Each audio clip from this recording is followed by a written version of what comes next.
राजधानी बिलासपुर में अपोलो प्रबंधन के खिलाफ कड़ा रुख अपनाते हुए न्याय यात्रा निकाली।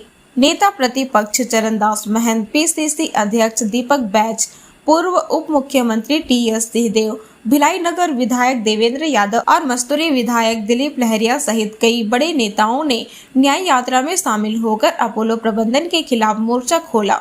वे फर्जी डॉक्टर और अपोलो प्रबंधन के खिलाफ कड़ी कार्रवाई की मांग की और 5 किलोमीटर पैदल न्याय यात्रा निकाली, जो अपोलो अस्पताल से शहर भ्रमण करते हुए नेहरू चौक में समाप्त हुआ। इस दौरान कांग्रेस के बड़े नेताओं ने भाजपा को विभिन्न मुद्दों पर घेरा और भाजपा के ऊपर आरोपों की झड़ी लगा दी। यह मामला अब राजनीतिक रंग लेता जा रहा है। कांग्रेस पार्टी अस्पताल प्रबंधन की जवाबदेही पर सवाल उठा रही है और दोषियों के खिलाफ कार्रवाई की मांग कर रही है। आज कितना किलोमीटर? 6 किलोमीटर है। लगभग 5 से 6 किलोमीटर स्वास्थ्य न्याय यात्रा का इन्होंने कार्यक्रम रखा है।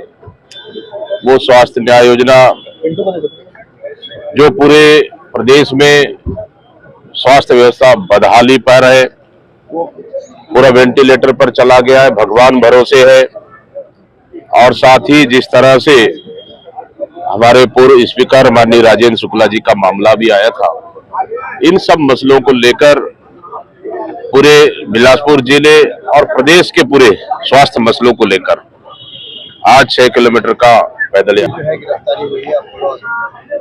मुझे तो आज शायद जानकारी हुई कि उनको बिलासपुर भी ला रहे हैं, लेके आएंगे। तो बड़ा मामला है कि भारतीय जनता पार्टी की सरकार में स्वास्थ्य विभाग में इतना लापरवाही हुई है। आप पिछले 15 साल को देख ले या आज भी देख ले, सिर्फ नकली गोली, नकली दवाई, अब तो डॉक्टर भी नकली हो गए।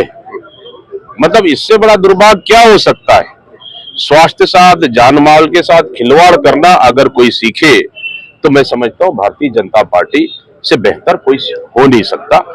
और सिर्फ प्रदेश की जनता को जान में जोखिम में डालकर ये सरकार कमीशन खोरी में मस्त है। शांति वार्ता इत्यादि का एक तो ये समझ में नहीं आता है कि किनके तरफ से प्रस्ताव है, और सशर्त शांति वार्ता के पक्ष में मैं तो अपने आप को नहीं पाता। अगर आपको शांति वार्ता करनी है तो हथियार डालिए और बात करिए कि 1 महीने का सीज फायर, वो शांति वार्ता तो जो मुझे नहीं लगता है कि वो अच्छे हैं, ऐसे चलने चाहिए। देखिए, पिछले दशकों की तैयारी है। आज लगभग अर्धसैनिक बल करीब 42-45 बटालियन होंगे। प्रदेश में जो बल बनाए हैं 22 बटालियन वो होंगे। तो छत्तीसगढ़ बना तो 5-6 बटालियन थे, आज 67 हो गए। अगर ये मेरी गिनती सही है तो 45, 22, 65, 67 के आसपास बटालियन हो गए। और विगत 2020 के बाद अगर आप देखेंगे तो एक एक करके कैंप बनते चले गए। स्थितियों में अंतर कैसे आया है? पहले खुला क्षेत्र था, उपस्थित नहीं थी, उपस्थिति अर्धसैनिक बल पुलिस की उपस्थिति नहीं थी। अब आपने एक कैंप यहाँ बनाया, फिर 5 किलोमीटर या 2 किलोमीटर बाद एक और कैंप बनाया, फिर एक और कैंप बनाया, फिर एक और कैंप बनाया। तो आपने कॉर्डन ऑफ कर दिया। जो अशांत इलाका था वहां अपनी उपस्थिति दर्ज कर दी। पहला कैंप वो सपोर्ट किसको कर रहा है? दूसरे कैंप को भी, फिर तीसरे कैंप को भी। एक कैंप में 200 से 400 लोग हो सकता है कि तैनात किएगा। वो सफलता जो बढ़ी, कितने लोग शहीद हुए।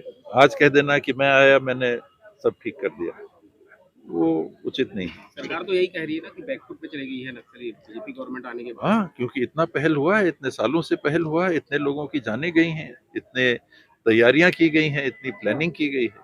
आज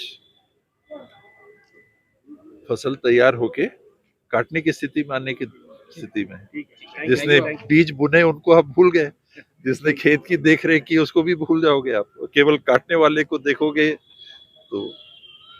थैंक यू।